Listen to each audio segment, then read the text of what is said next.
All right. Good evening, everybody. We're live on Facebook. Rich, how you doing? I am doing all right. How are you, David? I'm doing good, man. Good to see Nice, you. nice to Thanks. see you, even digitally.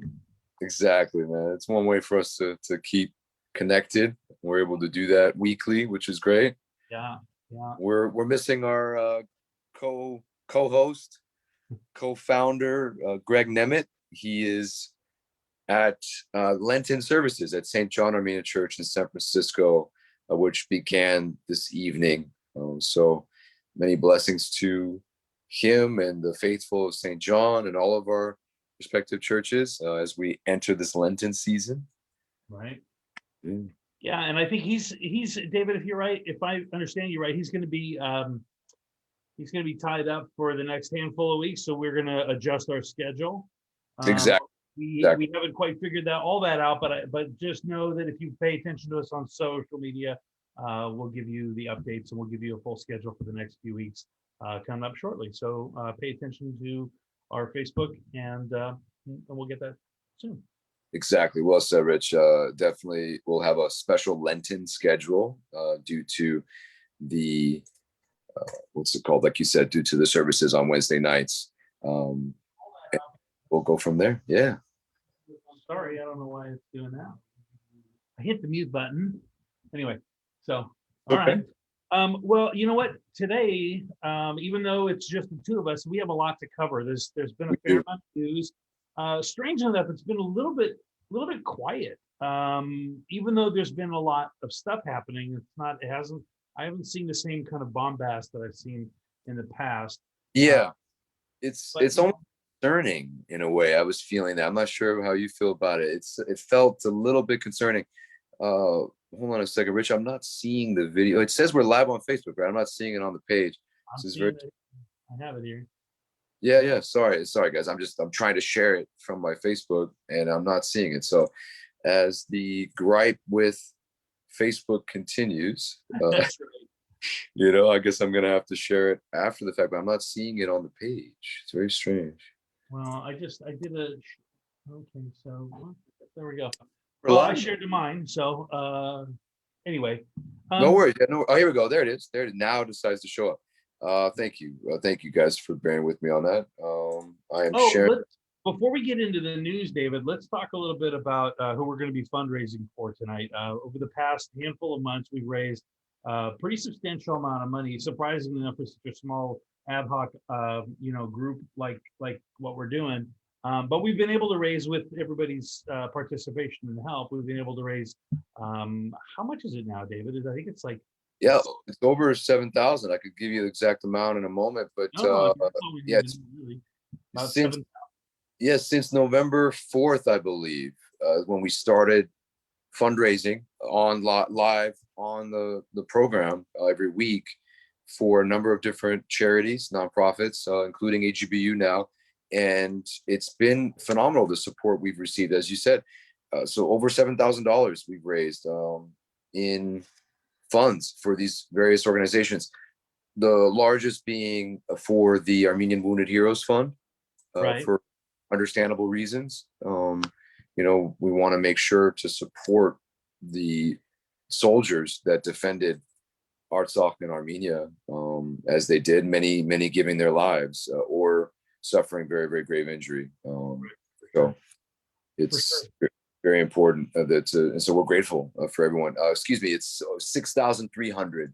Okay. We have since November 1, and that's for the Peros Foundation, Armenian Wounded Heroes, Armenia Fund, AGBU, as well as the IGEFA, the Hidden Road Initiative, One Armenia, and counting. So it's been very great. Tonight is for AGBU once again, because today is the last day. Today's the final day for the YP Cares matching program initiative, providing heaters, winter clothing, and blankets for families in Artsakh, for displaced families. So every amount you give will be matched. The final day is right now, for that initiative. So thank you for everyone's support.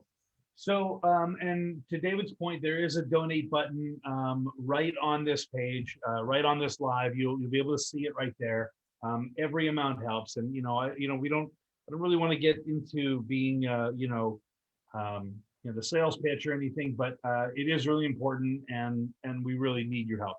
And we'll talk about that again in a little bit, but let's get right into the news. Yeah, let's do it. First thing is we've got South Australia's Legislative Council has recognized Artsakh. You want to talk a little bit about that, David? Yeah. I mean, obviously, look, since the war, well, during the war, in my opinion, not enough before the war was to recognize Artsakh. It was front of mind and so heavily talked about and shared and discussed in various parliaments around the world. We did receive some, so it's always positive to see this. I personally, I don't want to be a negative or downer on this. I don't know how much more of an impact it has now, considering the status of Artsakh has all but changed, very much so actually, with the influence of Russia. But clearly this is still a positive turn of events that we have support from Australia. Yeah, I would agree with that. I mean, I think some might ask, well, what good does it do? How much of an upswell we're really creating? And I think that same, idea is pervasive with the way a lot of people interact with their governments. Well, what good is my voice? And the reality is we need as many voices as we can. And so, I'm not really, it doesn't matter to me whether it's a particular municipality or whether it's one of the American states or whether it is a country. We need to be, moving this ball forward and getting the recognition of Artsakh to be a top of mind, front and center, at least in context of of Armenian politics itself, because they need the right to self-determination. And so exactly. That the Russians helping, but I would think that we would want to keep pushing that. Yeah, because if it's recognized by enough foreign powers, especially world powers, it legitimizes their right to be there, right? In a sense, of course, they have a right to be there.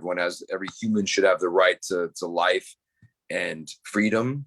But yet the recognition essentially formalizes that, right? So just to close the loop on this, South Australia's Legislative Council has joined the House of Assembly, which recently happened within the last couple of weeks as well, in recognizing the Republic of Artsakh's right to self-determination.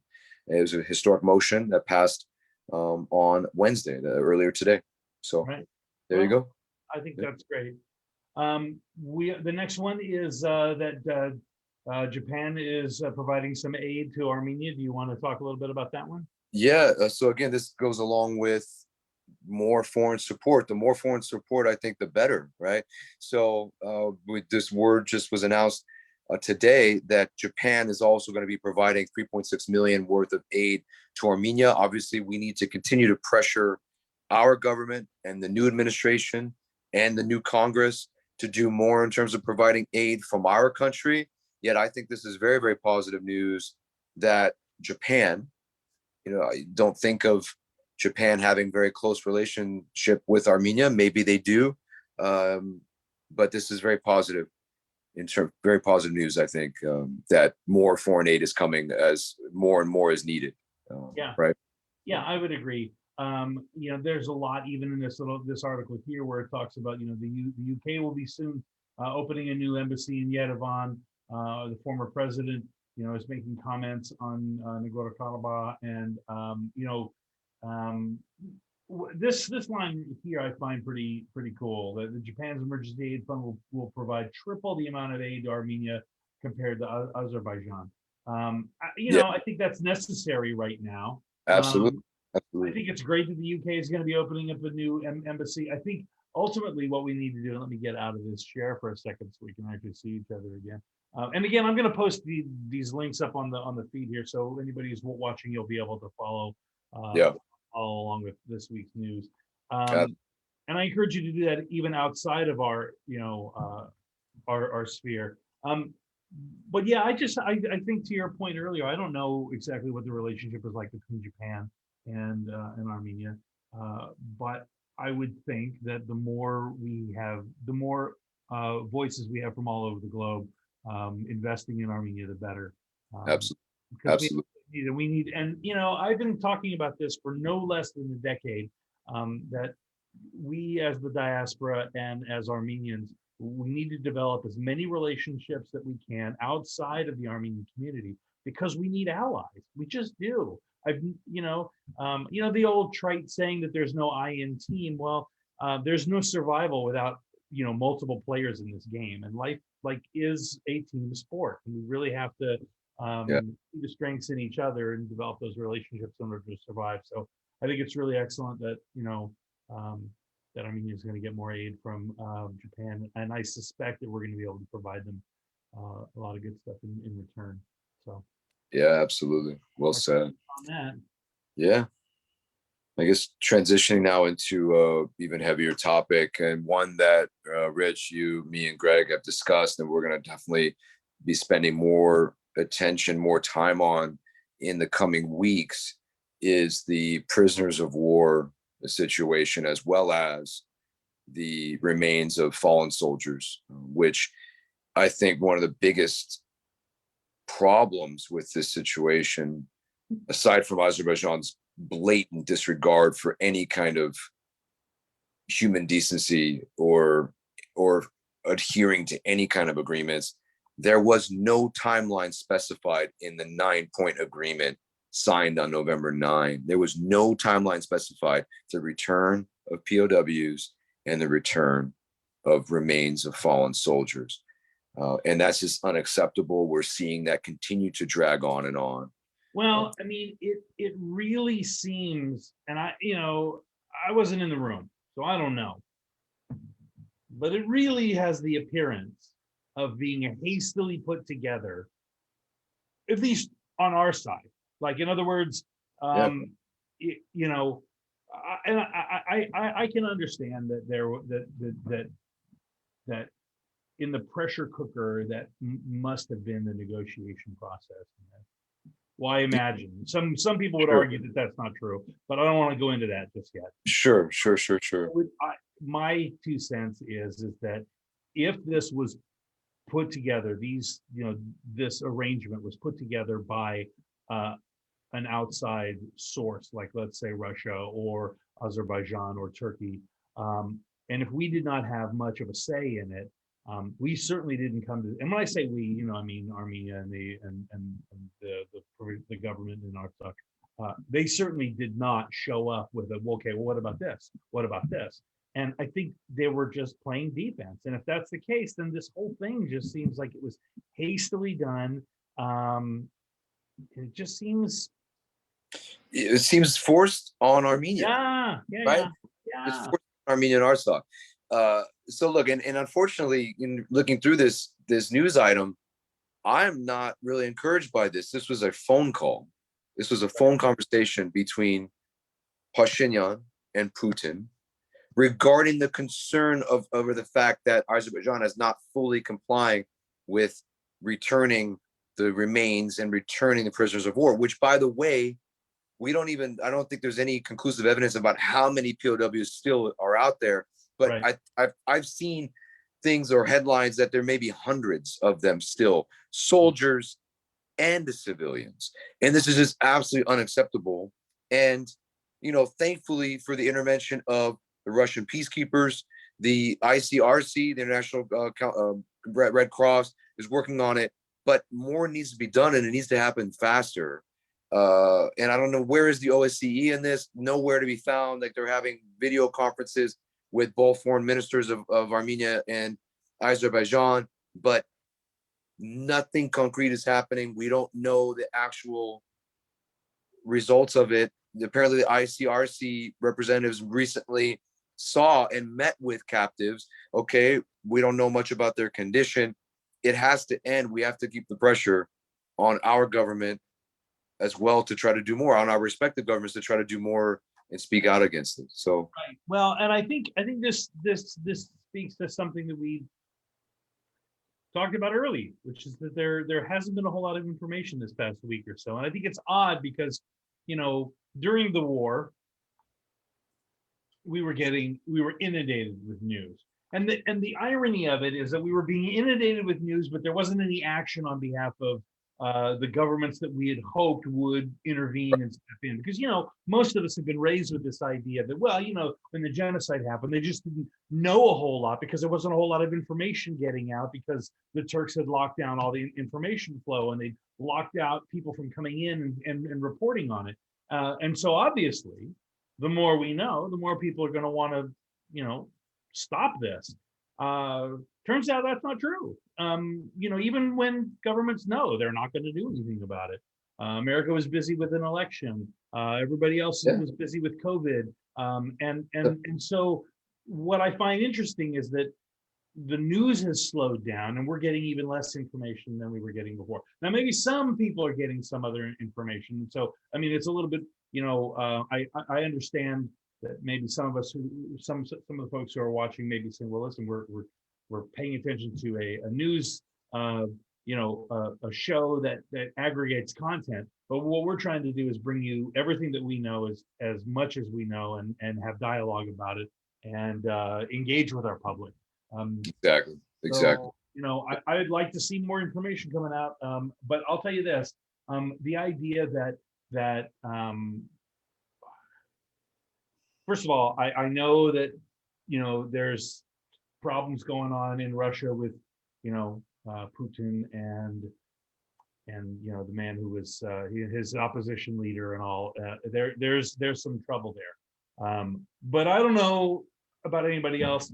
I'm glad Russia's involved in this because, without them, who knows what would be going on right now. And, exactly. It's just unfortunate that not more could have been done to stop all the destruction, all the death and injury that happened from this war. And to many other people's point, it is a shame that we in the diaspora have been celebrating so much the idea that Armenia has been pivoting more towards a democratic way of living, and the result of that push towards democracy has been to leave us woefully unprepared for an insurgent force that was very well supported. And so it's a bad trade-off. And it's sad that we're in this position and it's frustrating. And so if there's anything I would say, it's, I would urge anybody to, to try and be vigilant, keep up hope. Exactly. And stay focused on providing aid and investment in Armenia and Artsakh, right? Moving on, Rich, there was not much more to that other than Russia said that, yes, they're going to be working on trying to make sure all the points of the November 9 agreement will be implemented. Okay, yada, yada, yada. It sounds like a lot of fluff to me. Let's get the prisoners of war home. Let's get them home. Right. But it's related to fallen soldiers' remains that are also still in need of return to Armenia. There was recently 106 Armenian servicemen remains returned to Armenia. This is going to, and just forgive us guys, a little bit of a trigger warning here. This is a little bit graphic in a lot of ways, actually. So apparently the bodies were returned, according to the ministry, were unrecognizable. That could be explained from the length of time, right? That's passed from the end of the war until now. But it's also believed that they had been buried already buried before they were returned, which I'm not sure why that would be the case. Why are they burying bodies that have not been returned to their origin? Obviously the handover took place at the intersection of Karamirj, Shuka, Shakir communities in Martuni region of Artsakh. And the total number of bodies found during that search after the ceasefire handed over by Azerbaijan is 1,485. So that gives us a bigger picture of how many have been returned, right? So, but we also know that there were many more likely that were killed in this war. So where are the remaining bodies? And that's Right. So yeah, again, I've never been in war, and I'm grateful for that. I have been in situations that were chaotic and pressure filled, but nothing that could compare to what these young of course, guys and women dealt with. of Um, course. but that said, um, I can't. The idea that we don't know how many people are missing after months and months is flat out absurd. There's just no other way to frame it. Unless there was, unless it was so chaotic from the beginning that they had no idea who they were even sending out, right? Because it's the only way you don't know who's, Right. who's even missing. So I don't know. I find this whole thing of we don't know the numbers to be ridiculous, and Yeah. it's unacceptable that there isn't more of an outcry about that. Because I guarantee you that if it was my son or if it was anyone else that I know, their child out there, we would not get a wink of sleep and demand. Like I would be pounding on everyone's door, period, for as long as it took. I think there are families that are doing that as much as they can Right. in and Artsakh, I would imagine. And I know I've read of, and you probably have too, Rich, of families, excuse me, that go to the airport every time there's POWs returning home, waiting in hope that they're going to see their son or Right. brother or husband or uncle or whatever the relationship may be. And then many times they're left disappointed, but beyond disappointed. So again, this like to your point, this needs to be much more. What's the word I'm looking for, man? It needs to be talked about more. There needs to be more urgency around this, at least from how it feels from us here, right? Right. I can't Well, speak. and I don't mean to be a pessimist about this, but I'm going to be for a second. The idea that is that we just haven't had we haven't had the kind of news coverage and the kind of global response that we should have had. And it sounds awful, but Yeah, if they didn't care about it when the war was going on, why would they care when it's not? And that's the cynic in me, because I want these folks home. I want their families to have some sort of sense of closure. I mean, I hate to sound, look, we talk a lot in this country about, the heroism of our military and how they sacrifice everything and that they put their lives on the line and all the cliche statements about it. But the truth of the matter is there are parents who have spent the past 20 years of their lives, 2 decades, raising these children to become adults, to become human beings. And they end up getting wasted in an effort that could have been handled politically for the past 20, 30 years. So the entire time that they've been raising these kids and focusing their lives towards creating a new generation of Armenians, we have had some political things in place that have failed us, and they have failed all these families. And so the least that they can do is do everything they can to get these kids back or their remains back and get some closure to these people, because they literally did everything to help yeah, preserve the nation. And I just think it's shameful. And that's just me. I mean, I yeah. can't speak for anybody else, I but I find it shameful. I agree. We're seeing the foreign minister making remarks and having meetings and having calls. We're seeing Pashinyan having calls. I don't know. It does seem like more could still be done. We're not seeing everything, perhaps. Yet, what are we now? We're February, going on March almost. How many months are we? 4 months since November, December, January, February. We're 3 months since the war ended. That's a long time for these people to be missing still. So anyway, it was, And so we can talk about it being 3-4 months since, but this dovetails into the next point, which is that many of us think this is over, but there's still action happening, right? Oh yeah, or there's endless intimidation tactics, endless terrorizing of Armenians, especially on the border towns of Armenia, the Sunni province, as well as Tavush and so on. Like there's the border villages are especially at risk because now there is no buffer between Armenia and Azerbaijan. What used to be Artsakh along the border is now Azerbaijan. So you could see from this just a few days ago, and actually, if you play it, Rich, and you have the audio, people can hear it. It's, again, trigger warning.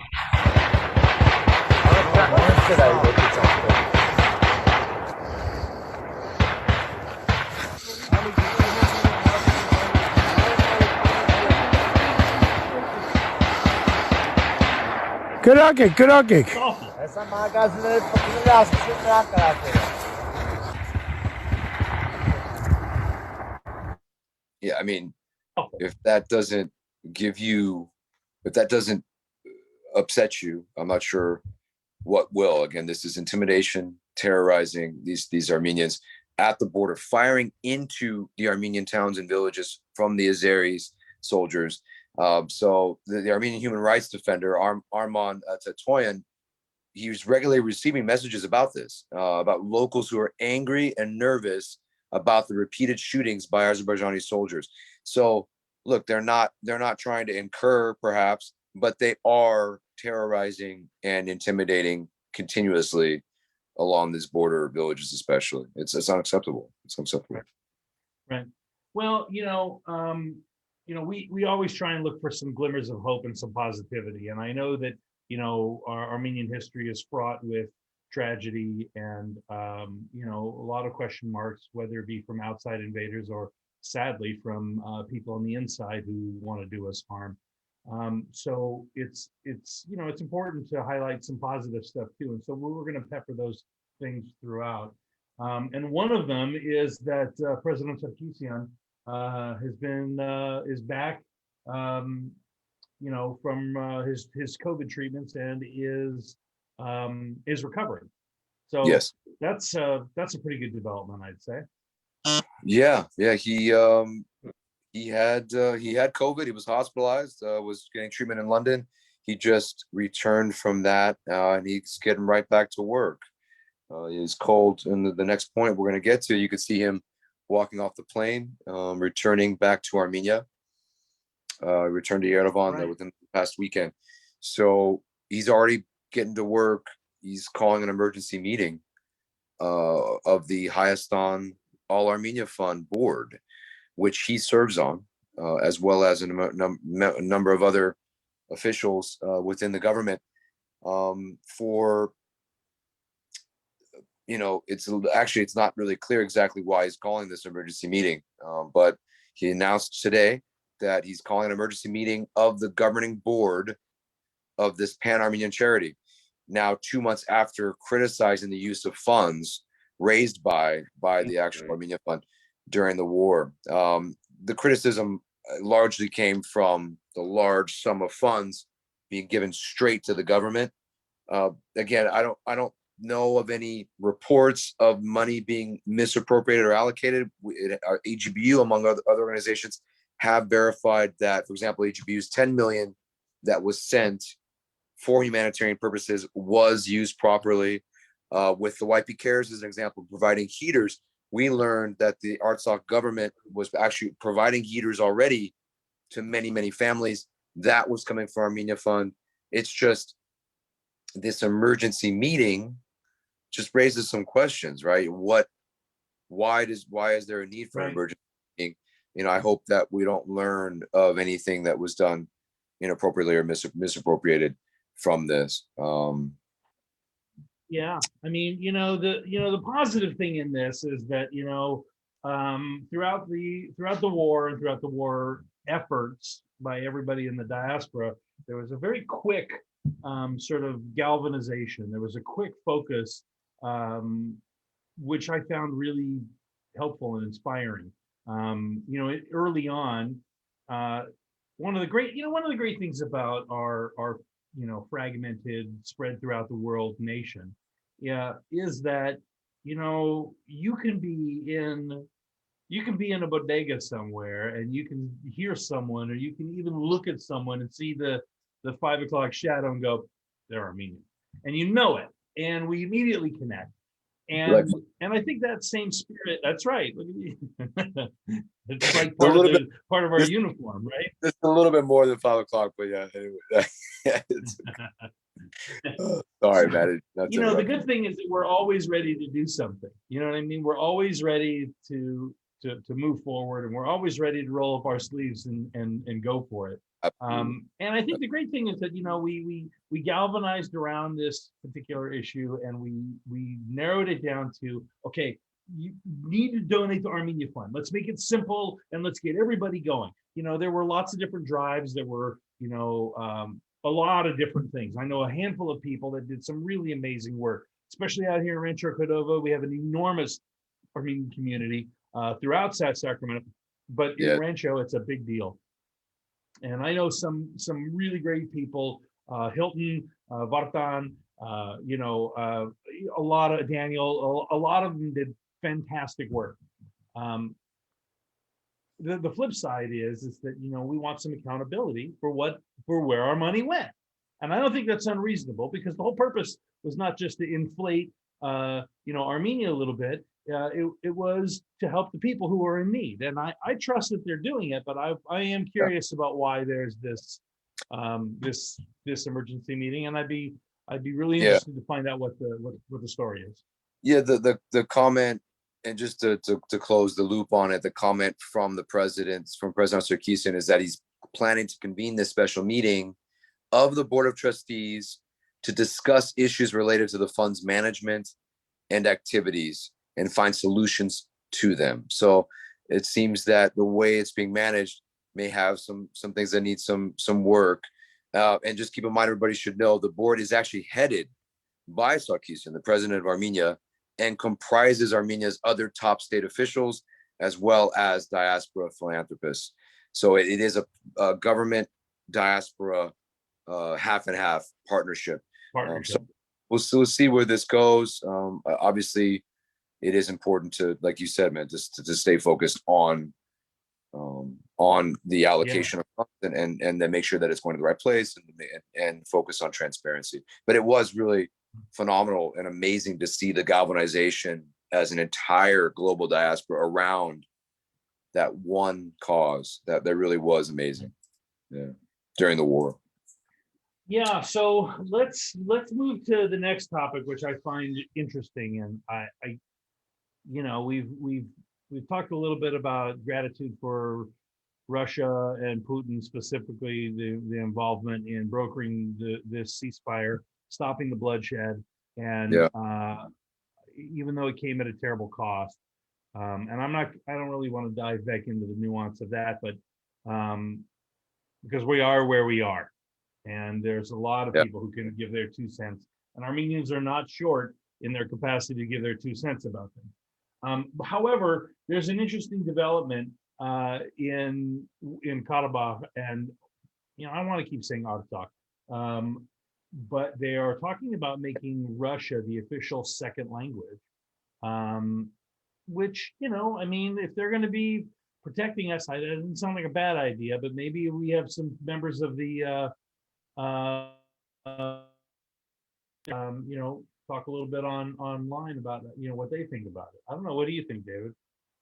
Yeah, I think this is really a logistical thing. It seems like it's going to be a necessity, considering the presence of the Russian peacekeepers there for potentially a very long-term situation. I think that's a big driving force. Even talk about, and this was weeks and weeks ago, we may have touched on this on a prior episode, there's even talk of providing all Artsakh residents Russian citizenship and having access to Russian passports. So this is where, as I mentioned early on, and when we talked about recognition of Artsakh, while that's still important, more and more it's feeling like Artsakh, what's left of Artsakh, is essentially becoming a Russian territory. And I don't mean to say that to push aside the importance of recognizing Artsakh. It just seems that like that is literally what is happening. And again, I'm not an authority on it, but that is Right. what it feels like is literally what's happening right now. Yeah, and as we're talking about this, it's Yeah. encouraging me to reflect on my own position on this. And I think, the more I think about it, the more how do I put this? We can't have it both ways. We can't move towards democracy and give Russia the finger at the same time, and then expect them to come in and help us. And we also can't, have Russia be the driving force in helping, retain this small plot of land, and then also say, well, we want to be independent from everybody. Think about what's happening right now in Texas, right? For years, Texas has been saying, we're going to secede from the Union. We're going to get away from you Americans. And now the whole place is covered in snow and they got no power and it's chaotic. And Biden just immediately wrote him a check. All right, let's go. You're American. Let's just fix this. And I'm not trying to downplay anybody, but it does make you think, okay, well, I hate to say it this way, but you don't bite the hand that feeds you. So while I want an independent Artsakh, I also have to remember that without Russia, there is nothing left.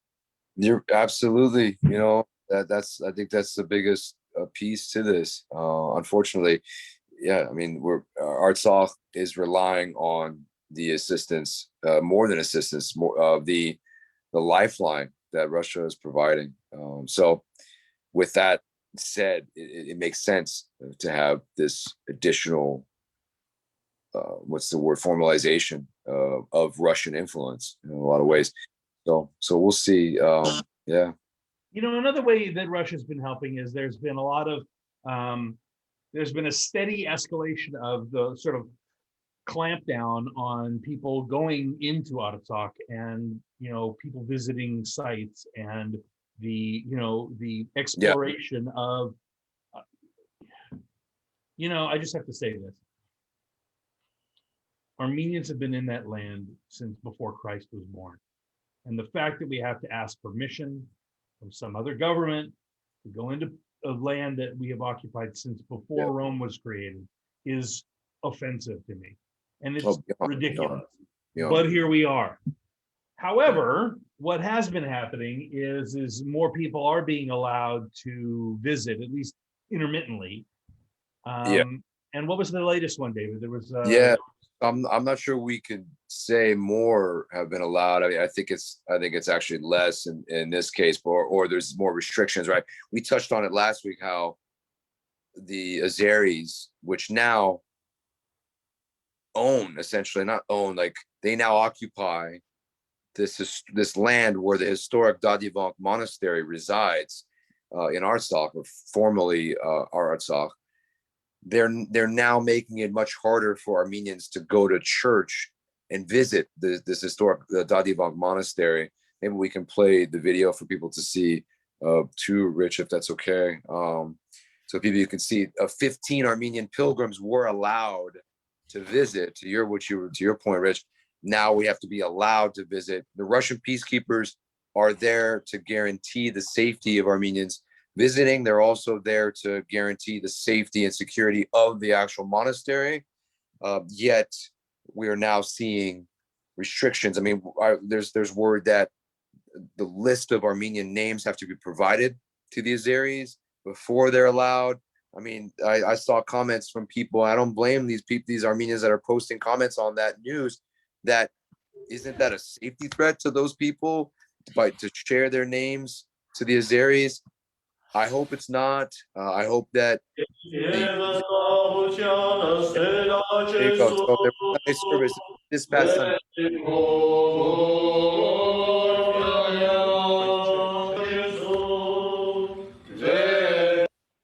Yeah, so they were allowed. We're gonna have to keep monitoring this situation. Hopefully, the safety and security of the monastery and Armenian people will be allowed to continue to visit it without much, incident or more incident than's already You know, happened. for sure. And Yeah. David, the other thing that I think is worth mentioning is that these Armenian churches, they're not Albanian churches like Azerbaijan would have people believe. They Right. are Armenian. They have been since the beginning. Each stone was laid by Armenian hands. The thing is that some of these are UNESCO heritage sites, are they not? Yeah. And if I recall correctly, Aliyev, the president of Azerbaijan, his wife is leading UNESCO right now, if I'm correct. I could be wrong. Something like that. So it's just, it's yeah. It's a very difficult position to be in. There's some problems right It's a there. very difficult position. Yeah, the international community, UN, all these organizations, UNESCO, they're all essentially, they've all become politicized in a lot of ways. And that has really damaged the ability for nations like Armenia, very small, not a whole lot to offer, not a whole lot of financial, any monetary things to offer, fall or are not protected the way they should be by those organizations anymore. It's very, very sad. So yeah, man. Right. Maybe well, you know what? Local news, maybe. What do you think, man? Yeah. You wanted to make? No. I think we're good. I was gonna begin to pivot towards our local stuff. Yeah. It's very interesting. We are very under appreciated. Maybe that isn't the best word, but very Armenians are proud people, and oftentimes you'll see the cars with the flags and all that. But on a day-to-day basis, I don't know about your family, David, but I know that my father made it pretty clear that he was proud Armenian, but he just wanted to be an American. He wanted to blend in and do things here. We also, it's important to note that San Francisco's oldest citizen was Armenian, and she just recently passed away. That's right. So yeah, it's a bummer. Lucy, let's show her picture. A few days ago, some of those that are watching may have known her or her family. May even have some friends that are related to her somehow. That's an amazing life. 114 years. She survived prior pandemics, and she recently passed away. Her family saying that this was reported in the San Francisco Chronicle. Her family saying that she was not really sick. She essentially passed of old age. So may the Lord bless her soul always, and we're grateful that she was a member of our community. Yeah, absolutely. I look to my own congregation, and I look around, and I'm touched whenever I see some of the members in my own congregation. And I grew up with my grandmother, and she was a genocide survivor, and the story with her and her sister on the death march and all of that is just embedded into me. But at the time when I was a young boy, I just didn't really get it. I didn't know the whole deal. And now I just, with the pandemic, it's hard for me to think about some of the members of my own community, maybe not being able to see them again, because I don't want to negatively affect them if I am, a carrier. And while it may be a bother for a lot of people not to be able to go to church and not to be able to congregate the way they used to, I think it's important to remember that the reason that we're isolating and the reason that we're doing this stuff, and David, the reason that we're doing this is because we want to protect everybody. And so when I look at a woman like this, Lucy, who had such, a rich life, and I think about my own community members, I think, I want to do everything I can to protect them from potential harm. And I think that's just, I mourn the loss not only of her, but of the loss of the stories that she could tell. And I hope that there are people around her that can help share those stories and keep her legacy together, because that's really what, that's important. Yeah, well said. Well said. Rich, as we transition now to our action items, actually, no, we have one. Sorry, I'm sorry. We have one more item. I'm jumping ahead. I was just going to say, today's the last day for the AGBU YP Cares matching program for Artsakh. Those that are watching, thank you so much for joining us this evening. Please contribute any amount. It's going to be matched. So tonight, for the last evening, to be able to take advantage of the matching program. Really, really, really appreciate your support by donating at the link below the video. So thank you. Right. Yeah. So, we spoke briefly about the Armenian American Museum, and that, there's some new upswell in that. And it looks like there is more movement on that. They've announced that they're looking for a general contractor. And so, it's just, this is beginning to move forward about this. It really is. It really is. So it's something that, I think we've all been following, at least from a high level or from afar for years. It's been amazing to see this develop. There's going to be an Armenian American Museum in Glendale, the heart and soul of the Armenian diaspora in the US, and especially in California and Los Angeles area. And, look, this is not going to be a genocide museum. Everyone needs to know that. This will not be a genocide museum. This is the Armenian American Museum. So it's going to be about Armenian American history. Some of that, of course, will derive from genocide and of Armenian genocide survivors that came and settled in California and the US. So, and not just California, but in the US. So yes, this is a step further along the path to being built. I think there's plans for construction beginning this summer, I believe. They anticipate the selection of a general contractor in this spring of this year. So yes, just recently, like you mentioned, Rich, we touched on that they had formally filed the construction paperwork, moving another step closer to actually being built. And so now they're looking for a contractor. This is great news. Yeah, I think that's great. So, to talk briefly about, the kinds of things that we're likely to see in the Armenian American Museum. I know you mentioned that this is not going to be a genocide museum, and I think that's important to remind everybody of. Yeah. I know that the genocide takes up a lot of air in the room. It takes a lot of our, intellectual currency, and with good reason, because we it's been denied that it even happened by negative actors. But I'll tell you what, the contributions that Armenians have made to the world, let alone the United States, have been huge. And I suspect there's going to be that. Much of the agriculture in the center of California, which, by the way, has been the driving economic engine of this entire state up until recently, and still is.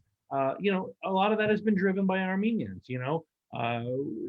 Armenians are responsible, and I don't want to go through the whole litany of it, but Armenians are responsible for things like the automatic transmission in cars, the ATM machine, simple things like the fruit roll-ups that your kids would eat in their lunches. All sorts of amazing products. So we are, this museum, I would imagine, is to celebrate Armenian American life and how we've affected the fabric of this country. So I'm excited about it. I think it'll be great to be at a place where we can celebrate ourselves in this new country. My father did everything he could to make me an American because he loved this place, and I think we should too. With the caveat that we work together properly, and I think Armenians for generations have been building this country, and we need a little help back too. Yeah. So, you know what? I'm going to say it right now. I'm going to put this out there right now, Rich. You, me, Greg, when this museum opens, We gotta be there. We'll do a live broadcast. We'll do a I'm in. live, I'm not in. necessarily on the day that it opens, but we will go and we will broadcast live Arach Media from the brand new Armenian American Museum once it opens. So That's I think right. Even if we have to wear masks, I don't care. We're doing it. even if we do, hopefully going. we won't by then because it's going to be at least a year or two, if not more, away. Right? It's going to take some time, but Right. definitely something to look forward to. Yeah.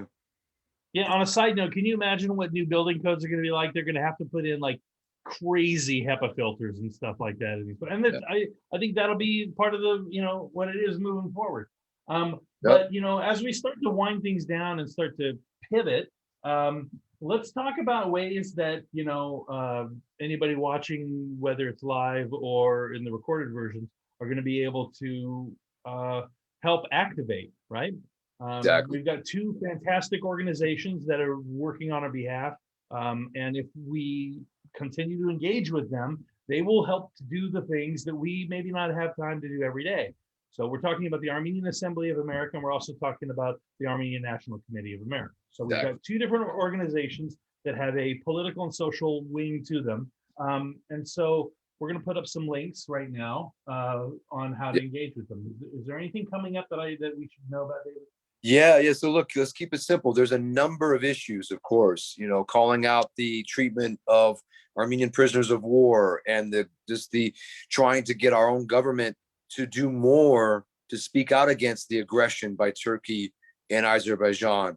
Yet, right now, to simplify things for all of us, there is one thing that needs to be done by tomorrow. And it's been the same item we talked about last week as well. That's been now for a week. There is a congressional letter that has been drafted by the Armenian caucus, and they'll get as many signatures from congressional representatives on that letter in support of this. It's calling for more support and for more support from the Biden administration, as well as from Congress, for issues that pertain to Armenia and Artsakh, and meaning to keep those issues at the very, very front of mind for our representatives to make sure Armenia is getting the support it needs. Armenia and Artsakh is getting the support it needs, especially coming out of this horrible, horrible, tragic war that we faced last fall, the last year. Right. So, the Armenian Assembly has been posting and calling for action, as well as the Armenian National Committee. And they make it very, very simple to take action. Just a couple clicks, guys, as well as tweeting about it, as well as making the phone calls. I plan to do all three of those things tomorrow morning. I've already tweeted. I've already sent emails. I'm going to do them all again tomorrow morning, and make sure that my representatives know that they hear from me. This is very, very important. We need their support. We need, yeah. So I'm going to go ahead and I'm going to show the pages so you can see what's going on. Here's the Armenian National Committee of America, the ANCA. You'll see that, everything is pretty easy. The first thing that you see is a take action button. And again, it's anca.org. And so there are a variety of ways that you can either participate, learn about the issues, interact with the media and download things that will help you spread things on your own pages. But also the Armenian Assembly has got immediate links that you can see front and center. And again, all these links are already up in our feed here. But the other thing that we're going to do is we're going to provide you our link tree, which will give you the opportunity to, get all of the links, most of the links that we have in one particular place. So again, look through this as well. The link tree is there. And so there's a lot of different ways that you can interact with the community and participate. And so finally, David, did you want to have a last minute plug for AGBU before we? Actually, if the link that's there for the Winter Gala, and I appreciate us in our preparation, just being able to kind of end on a positive note and thank everyone for their support. We just had our virtual Winter Gala this past weekend. And Rich, the link is on the OneNote. Right now. Awesome. Thank you so much. And again, just a shout out to ANCA as well. They also have their Take Action. When you click Take Action, they also have a very very summarized list of the items you can take action on, as well as our link tree, which already has one click directly to the issue. So I appreciate you sharing that too, Rich. You guys can see, Yep. just to give you a visual, this event is 21 years strong now. We had our 21st anniversary this past weekend. President's Day weekend happened to be Valentine's Day weekend as well. If you scroll down, Rich, on there, we had 2 events. They were really, really awesome and well attended. We had a comedy show, phenomenal comedy show. If you click on the Comedy Escape there on the left, it'll go to that page. The lineup was great. And then if you scroll down, the Wine and Dine, our co-host and co-founder Greg Nemeth was one of the key speakers on that event. Well, the Wine and Dine, and this entire weekend raised more than $5,700 now, and counting, because we are for a $30 donation, you can actually get the recording to both of these events, $30 for each one. Just let us know if you're interested in that, and we'll get that to you, the information on how to get that. And actually, you can Venmo at AGBUYPNC $30 for comedy or for wine, and we will send you the link, and you can still take part in it. But all 5,700 of that plus is going directly to YP Cares and being matched for Artsakh as well, providing the heaters, winter clothing, and blankets for those families. And it was a really, really great event. 21 years strong. We had really wonderful participation from people from around the world, and the support was there. We brought in more than double our contribution last year. So I don't know, maybe we'll do this virtual format a little bit more often, Rich, because the cost is much lower in terms of venues and so on. So we're just grateful for everyone's support. Yeah, that's fantastic. Well, I mean, the other thing I'd like to just reiterate is that, it's great for us to be doing these kinds of fund drives, not fun drives, because right. there's nothing fun about asking for money. But the reality is there's going to be a need long after our broadcast is over tonight. We are really fortunate. For those of you who are watching this broadcast from California, we are extraordinarily fortunate. Right now, we don't have the fires going on that we did over the summer or in the early fall.